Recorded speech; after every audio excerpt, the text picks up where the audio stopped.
তারা হয়তো এই হাদিস জানে না, আল্লাহ পাক ওদের কানের মধ্যে আমার এই হাদিসটা যেন পৌঁছে দেন, আমিন।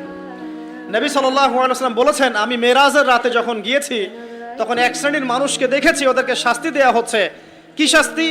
জাহান্নামীদের রক্ত এবং পুঁজ ওদেরকে খেতে দেয়া হচ্ছে। জিবরাইল আলাইহিস সালামকে জিজ্ঞাসা করা হলো যে এরা কারা? তিনি বললেন, এরা আপনার উম্মতের সেই সব ব্যক্তি যারা মাদকদ্রব্য সেবন করত। আল্লাহ রাব্বুল আলামিন তার হাবিবের মাধ্যমে জানিয়েছেন, যখন কোনো মুসলিম মাদক সেবন করে বা কোনো ব্যক্তি মাদক সেবন করে তখন 40 দিন তার নামাজ কবুল হয় না। এরপর যদি সে তওবা করে তাহলে আল্লাহ পাক তার তওবা কবুল করবেন ইনশাআল্লাহ।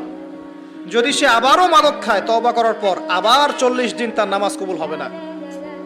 যদি সে আবার তওবা করে আল্লাহ পাক আবার তাকে মাফ করে দিবেন। যদি সে আবারও মাদক খায় আবার 40 দিন তার নামাজ কবুল হবে না।